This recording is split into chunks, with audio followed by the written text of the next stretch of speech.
Ma commune et moi.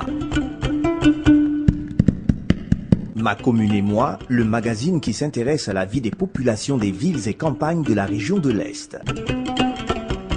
Ma commune et moi, une émission du service des programmes de la RTB2 Est, FADA.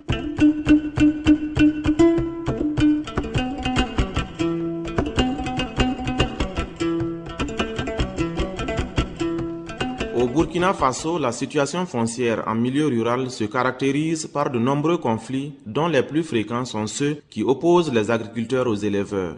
À Tendangou, dans la commune de Pama, un conflit foncier a opposé deux communautés le 22 janvier 2014, faisant un mort, une dizaine de blessés, d'importants dégâts matériels et 430 personnes déplacées. 5 mois après cet incident malheureux, les déplacés ont-ils regagné leur campement? Les deux communautés ont-elles réappris à vivre ensemble? Quelles solutions pour éviter les conflits fonciers malgré la révision de la loi portant réforme agraire et foncière au Burkina Faso? Autant de questions qui seront abordées au cours de cette émission.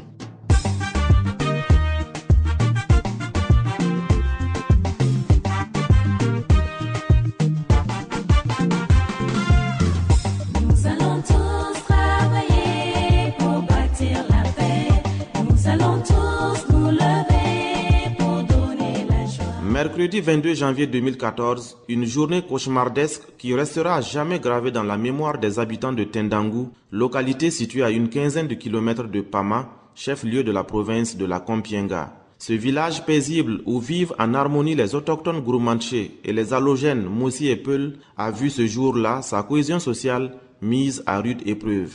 À l'origine de ce triste événement, une altercation entre un agriculteur et un éleveur suite à des dégâts dans un champ, suivi de coups et blessures volontaires et réciproques dans la nuit du 3 au 4 janvier 2014. Évacués tous les deux à l'hôpital, l'agriculteur Kaboré Suleiman, âgé de 33 ans, succombera à ses blessures le 22 janvier. Cette situation a entraîné, après l'inhumation du défunt, des représailles contre la communauté des éleveurs. Adjudant-chef-major Oumarou Zeba, commandant la brigade territoriale de gendarmerie de Pama. Nous nous sommes vu le devoir, quand l'affaire arrivait à notre niveau, d'aller assister d'abord à l'enterrement.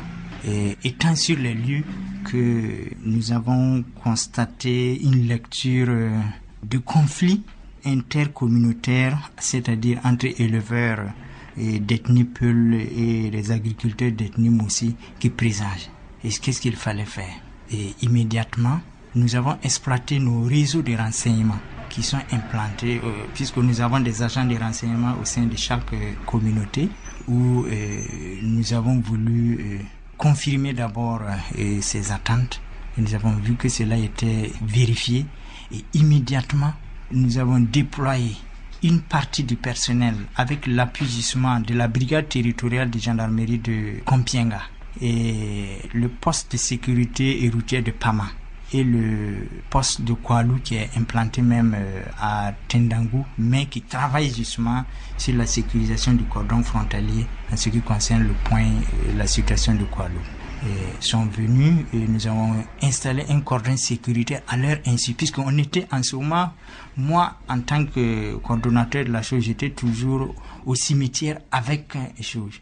Donc clandestinement, on a pu toucher rapidement la majorité de la communauté d'ethnie Peul éleveur du 10 villages et on a pu les amener à l'école primaire publique de Tendangou, à l'insu justement des choses.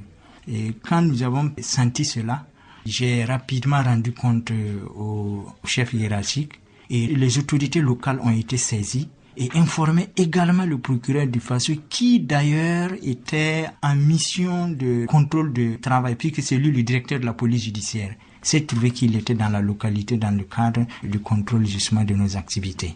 Et immédiatement, cette autorité judiciaire a eu même à intervenir pour ramener un peu les gens au calme. Mais contre toute attente, juste après l'inhumation, la jeunesse de cette communauté Moussi ont voulu se rendre justice. Chose que nous avons tenté de le faire comprendre même étant au cimetière.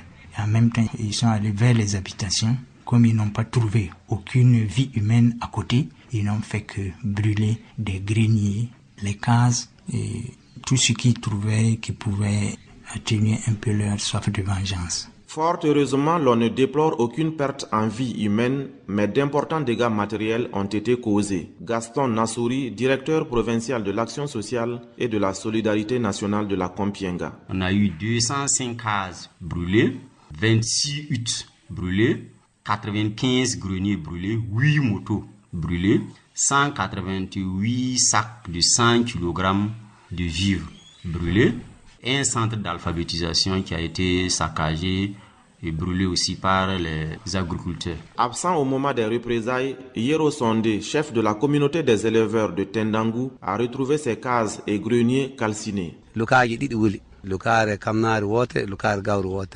Mes 2 greniers qui contenaient l'un du maïs et l'autre du mil ont été brûlés.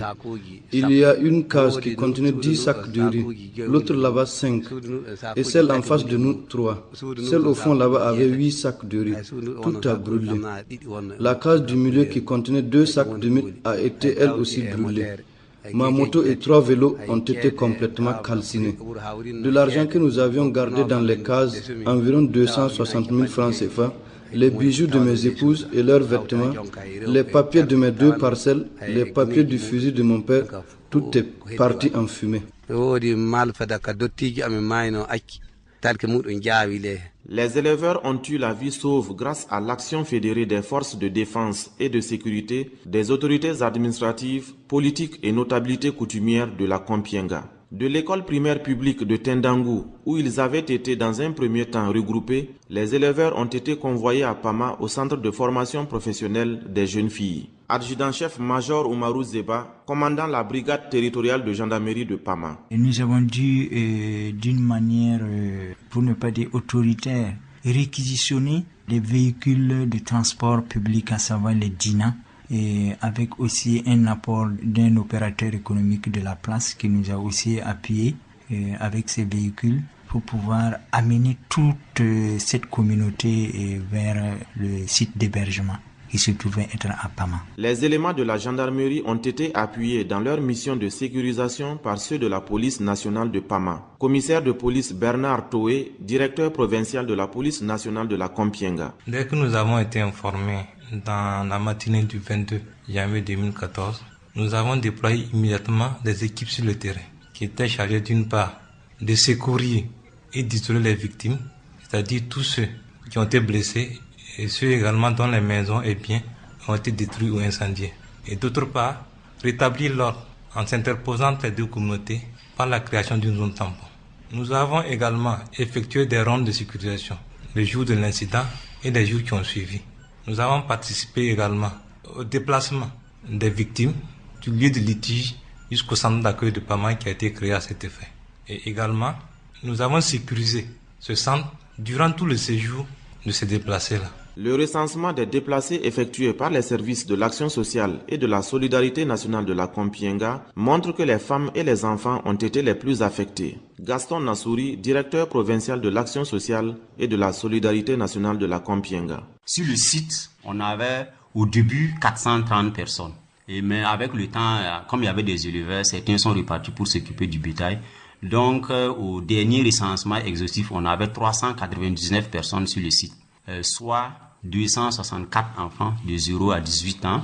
Et 0 à 2 ans, on avait 47, 2 à 5 ans, 64, 5 à 17 ans, 163. Les femmes, on avait 105 femmes et les hommes, 30, soit un total de 399. Un comité de crise présidé par le haut-commissaire de la province de la Kompienga a été créé dès les premières heures du conflit pour faire face à l'urgence. Dr Vincent Batiene, médecin-chef du district sanitaire de Pama. Les enfants que nous avons pu consulter au jour d'aujourd'hui s'élèvent à environ 60. Depuis hier, il y a eu des cas que nous avons reçus au niveau du CMA. Nous avons hospitalisé 6 cas, évacué en tout cas une personne sur le CHR de Fada. Il s'agissait d'une fracture des 2 os de l'avant-bras. La plupart des pathologies, c'est vraiment des traumatismes. Les gens sont blessés à la main ou bien à la tête. Ensuite, il y a des cas de paludisme avec des diarrhées, vomissements. Il y a des cas de pneumopathie. Il y a des enfants qui toussent. À ce niveau aussi, ils ont eu vraiment des prises en charge. Tous ceux qui ont été consultés ont été pris en charge gratuitement. Afin d'atténuer les souffrances des déplacés, le Conseil national de secours d'urgence et de réhabilitation CONASUR a fait parvenir à Pama des vivres, du savon et du matériel de couchage. Le comité provincial de la Croix-Rouge de la Kompienga n'est pas resté en marge de la chaîne de solidarité. Son président, Albert Onadia. On est resté actif pour pouvoir prendre en charge les différentes familles, les conseiller en matière d'hygiène et assainissement et éventuellement s'il y avait d'autres problèmes qu'on pouvait à notre niveau pouvoir les aider. Au niveau de ravitaillement en eau, au niveau de la préparation même pour le repas. La préparation du repas a été assurée de façon bénévole par les femmes de la coordination provinciale des organisations féminines de la Kompienga. Bibata Sangli en est la présidente. Nous avons été contactés par la Croix-Rouge. Nous avons pris en charge leur restauration tout au long de leur séjour ici. Sur place, il y a l'action sociale et les autorités administratives et locales qui d'abord ont déposé des vivres là-bas. Et nous, les femmes, nous étions maintenant amenées à retrouver les ustensiles de cuisine pour pouvoir nous organiser et trouver à manger à ces déplacés. Ce que je retiens, c'est que lors de ces conflits, la femme a toujours été victime, les enfants. Parce que sur place, nous avons vu des femmes en courant, sont presque arrivées nues ici. Donc sur place, j'ai lancé un appel et des femmes se sont manifestées. Nous avons eu beaucoup de tenues pour ces mamans, pour les enfants. Et quand elles sont arrivées, il y a certaines femmes qui étaient enceintes à terme. Nous avons même eu un bébé lors de leur séjour là-bas. C'était une joie certes pour nous, mais quelle sorte de joie? Une joie dans la peine. Parce qu'il fallait encore s'organiser pour voir comment est-ce que nous allons nous occuper de cette femme qui venait d'accoucher. C'est autant d'actions de prise en charge alimentaire, sanitaire et matérielle des personnes déplacées que la ministre des Droits humains et de la Promotion civique est venue saluer et témoigner la compassion du gouvernement à la population de Tendangu. Julie Prudence Nignan. Nous avons aujourd'hui constaté beaucoup de dégâts. C'est une situation que le gouvernement déplore parce que nous mettons tout en œuvre pour prôner la paix, la tolérance et puis le pardon. Et lorsqu'il y a des événements de ce genre, c'est vraiment déplorable. Et nous avons visité les sites et nous avons échangé avec la population. Nous avons saisi l'occasion pour passer des messages forts, des messages de pardon, des messages de tolérance, des messages de paix. Parce que vous savez qu'au Burkina, il y a plus de 60 ethnies qui vivent ensemble. Et qui dit ethnie, qui dit clan, on dit alors plusieurs cultures, plusieurs traditions, plusieurs pratiques. Donc nous avons le devoir de cultiver en tout cas la paix, la tolérance et le pardon pour pouvoir vivre ensemble. Un message de la ministre des Droits humains et de la Promotion civique qui semble être entendu par les communautés en conflit. Saïdou Kaboré, oncle du défunt, est le représentant de la communauté des agriculteurs. Mon message, c'est le message de pardon. Parce que même ce jour, les jours de l'enterrement, si les gens avaient pu contenir même les messages des différents imams qui ont prêché concernant ce genre de situation, ils n'allaient même pas arriver là. Mais on a essayé de retenir les gens, c'était compliqué. Mais Dieu merci, il n'y a pas eu mort d'homme. Voilà. Sinon, nous, on n'en veut pas au peuple. On peut continuer à cohabiter ensemble. Le chef de la communauté des éleveurs de Tendangu regrette ce qui s'est passé et prône le dialogue et le pardon. Yero Sondé. Nous regrettons beaucoup ce qui s'est passé. Je ne souhaite plus revivre une telle situation. Il ne faudrait plus qu'une bagarre entre deux individus dégénère en conflit intercommunautaire. Je ne pense plus qu'il y aurait un conflit de ce genre encore ici.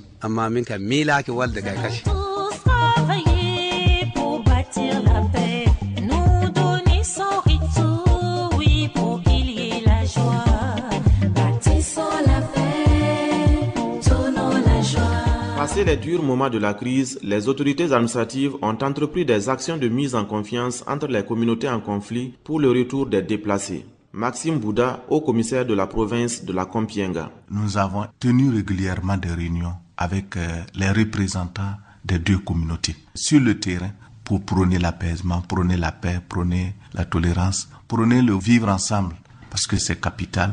Et quand ce socle de paix est rompu, il faut effectivement mener des actions qui consistent à approcher ces leaders communautaires afin qu'un travail de fond puisse être fait pour essayer de renouer le contact. Bien sûr, il y avait une certaine méfiance pour que ces déplacés acceptent de repartir, parce que ces déplacés craignaient des représailles.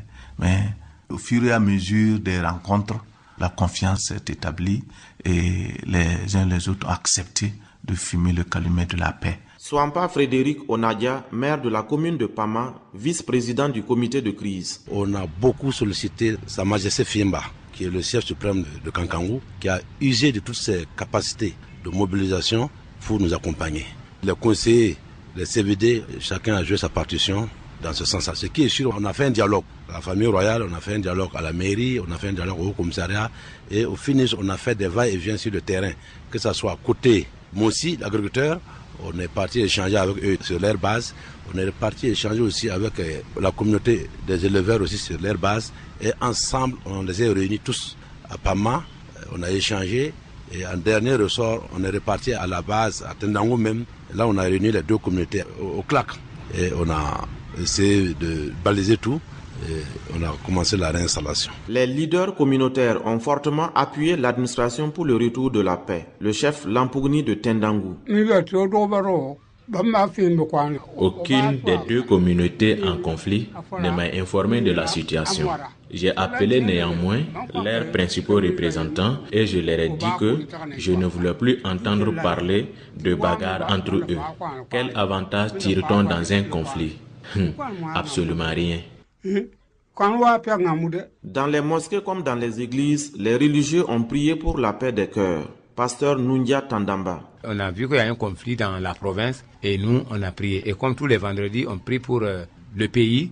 Et donc, ce sujet de prière était inclus dans la prière. C'est pourquoi on a prié en demandant à Dieu d'apaiser les cœurs. Ces deux parties. Des personnes ressources et fils de la province ont apporté par leur message et engagement une contribution positive pour la recherche de la paix. Pascal Tankwano, technicien supérieur d'élevage à la retraite. Pour avoir été départ pendant plus de 10 ans, c'est que dans ces conflits, il faut éviter de chercher à savoir qui a tort, qui a raison. Alors, moi j'ai cherché d'abord à leur faire comprendre que la vie communautaire est meilleure à tout. La paix en famille, la paix dans la concession, dans le quartier, dans le village, c'est ça qui doit primer de tous les côtés. Quels que soient les mots qui nous tenaillent, cela passe si on a la paix. Mais sans la paix, bon, même les riches, dans vraiment la perturbation, dans l'angoisse, ils oublient les richesses. Et la richesse que le Burkina a, que la Kompienga a et que Pama a, c'est les hommes. Ces hommes qui sont de tous les horizons, mais qui doivent être des frères. C'est le langage en fait d'introduction que j'ai eu avec les différents groupes. Autorité administrative et politique, autorité religieuse et coutumière, travaillons dans la justice pour bâtir la paix, un peu plus d'amour pour donner la Grâce à l'implication des forces vives de la province et du gouvernement, les déplacés ont regagné leur campement à Tendangu. Des moyens conséquents ont été mobilisés à cet effet. Albert Onadia, président du comité provincial de la Croix-Rouge de la Kompienga. L'alerte a été donnée au niveau national et le niveau national aussi n'a pas tardé à répondre à notre sollicitation. Et c'est ainsi que le 21 février, nous avons reçu comme kit à NFI, donc les kits non-vivres, que nous avons reçu 225 couvertures, 375 nattes, 150 moustiquaires, 75 bâches, 75 kits de cuisine et les seaux en plastique, nous avons reçu 75, 225 boules de savon, les 7 d'hygiène, c'est-à-dire que pour les femmes, donc nous avons reçu 225 et puis les pains 450 pains. Et après ça, le 8 mars, nous avons reçu aussi 9 tonnes de mil, 2 tonnes de haricots, 1000 litres d'huile, 450 kg de sucre et 100 kg de sel qu'on a pu sur place les distribuer pour la prise en charge de 702 personnes. L'aide apportée par le gouvernement burkinabé a permis aux éleveurs de retrouver la confiance et surtout leur dignité. Yero Sondé, chef de la communauté des éleveurs de Tendangu. La Croix-Rouge nous a beaucoup aidés. Elle nous a offert des pagnes, des tentes pour nous abriter et suffisamment de nourriture. Nous avons reçu de l'huile, du mil, du riz. L'action sociale nous a aussi soutenus. Leur aide nous a vraiment soulagés. Sambo Diallo, qui a vu ses cases et greniers partir en fumée, a retrouvé aujourd'hui le sourire. Le gouvernement nous a beaucoup soutenus. Ils nous ont donné du haricot, du sucre, du sel et bien d'autres choses. Seul Dieu pourra les remercier. 5 mois après le conflit, le calme règne au campement de Tendangu. Adjudant-chef Major Oumarou Zeba, commandant la brigade territoriale de gendarmerie de Pama. La situation sécuritaire aujourd'hui au niveau de Tendangu, comme c'est devenu pour nous un foyer pour ne pas dire de tension, nous avons installé des trucs de patrouille permanents. Et tout le temps nous partons échanger d'abord avec les deux communautés et aussi assurons des patrouilles continues jusqu'à nos jours. Et l'un dans l'autre, vraiment, aujourd'hui, on peut dire quand même que ça va. La vie a repris son cours normal à Tendangu et les habitants ont hâte d'oublier ce qui s'est passé. Saïdou Kaboré, porte-parole de la communauté des agriculteurs. 2 semaines à peine qu'on a eu le problème là. Il y a eu des pardons de part et d'autre. Les Mossis sont partis chez les Peuls sont venus chez les Mossis. Après ça, les Mossis même ont apporté leur soutien. Des pailles, des vivres, voilà. Donc, ce qui veut dire qu'il n'y a pas de problème. On se fréquente correctement. C'est comme si rien ne s'est passé. Il n'y a pas de problème. La vie vraiment est devenue comme il était avant. Au campement, les éleveurs vaquent à leurs occupations quotidiennes. Boukari Sondé, lui, a retrouvé son champ qu'il a d'ailleurs commencé à labourer. Nous sommes revenus chez nous et avons repris nos travaux champêtres. Il n'y a rien de tel. Nous allons tous travailler pour bâtir la paix. Oubliez nos intérêts pour qu'il y ait plus de joie. Bâtissons la paix, donnons la joie. Plus de justice pour bâtir la paix. Un peu plus d'amour pour donner la joie. Selon le maire de la commune de Pama, c'est la première fois qu'un conflit entre agriculteurs et éleveurs survient dans la province de la Kompienga. Chacune des deux communautés en a tiré des leçons et dit « plus jamais ça ». Plus jamais ça, c'est aussi le vœu du ministère des Droits humains et de la promotion civique. Marcel Zongo, directeur régional des droits humains et de la promotion civique de l'Est. Vivre ensemble, c'est apprendre à se tolérer, apprendre à s'accepter mutuellement malgré nos différends. Et si les gens n'arrivent pas à s'accepter mutuellement, il va de soi que la cohésion sociale va s'effriter et que chacun ne pourra pas s'épanouir dans là où il vit. Et du coup, c'est la paix sociale qui prend un coup et le climat social se détériore et il n'aura pas possibilité de développement et d'épanouissement. Pour renforcer la paix sociale, le ministère des Droits humains et de la promotion civique multiplie les séances de sensibilisation. La ministre Julie Prudence Nignan. Nous avons déjà, en concertation avec le ministère des Ressources animales et halieutiques, tenu des séances de sensibilisation dans les régions qui ont touché tous les acteurs intervenant dans le domaine et de l'agriculture et de l'élevage. Et nous sommes en train de réfléchir pour mettre en place des systèmes de relais dans les villages, dans les communes, dans les régions, dans les provinces, des relais qui vont servir à prévenir, qui vont servir également de points focaux pour pouvoir informer, alerter quand il y a des difficultés et également pouvoir contribuer à la résolution pacifique des conflits quand ça éclate. Parce que vous savez, quand on est ensemble, quand on pratique des activités de ce genre, il arrive quelquefois qu'il y ait des conflits. Donc l'essentiel, c'est de pouvoir résoudre ces conflits de manière pacifique en utilisant les mécanismes qui existent déjà, tant sur le plan administratif que judiciaire, mais aussi il faut utiliser des canaux sur le plan social pour résoudre ces difficultés. Et là, nous travaillons à mettre en place des systèmes qui puissent prévenir cela. Des systèmes de prévention de conflits fonciers existent déjà dans la commune de Pama et seront renforcés, a rassuré le haut-commissaire de la province de la Kompienga, Maxime Bouda. Au niveau de la commune de Pama, nous sommes accompagnés par le MCA, le Millennium Challenge et compte qui accompagne les populations donc dans la sécurisation foncière. Et à ce niveau, il y a des structures qui sont en train d'être mises en place et ces structures-là vont permettre au niveau de chaque village d'avoir des structures de résolution des conflits. Nous allons mettre surtout l'accent sur la prévention, que les CVD puissent effectivement jouer leur rôle, que au niveau de ces conseils villageois de développement, que ces CVD puissent être effectivement saisis pour toute question touchant donc au conflit foncier, conflit agriculteur-éleveur, afin rapidement de réunir les parties en conflit pour qu'une solution puisse être trouvée.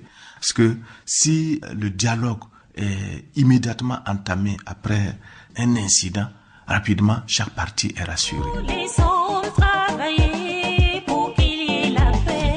Toutes les femmes, levez-vous pour donner la joie. Construisons ensemble un bel avenir. Jeunes adultes et vieillards, commençons aujourd'hui.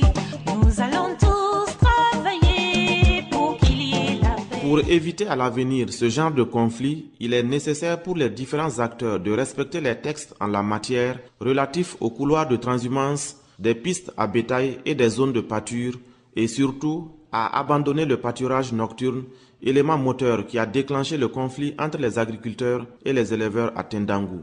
Il y va de la quiétude sociale. Ainsi s'achève l'émission d'aujourd'hui. Merci de votre compagnie. À la technique, Fousseni Traoré. Présentation, Mamadouba. Merci à tous ceux qui ont collaboré à la réalisation de cette émission. Nous vous donnons rendez-vous la semaine prochaine pour un autre numéro de Ma commune et moi. Ma commune et moi. Ma commune et moi, le magazine qui s'intéresse à la vie des populations des villes et campagnes de la région de l'Est. Ma commune et moi, une émission du service des programmes de la RTB2 Est, FADA.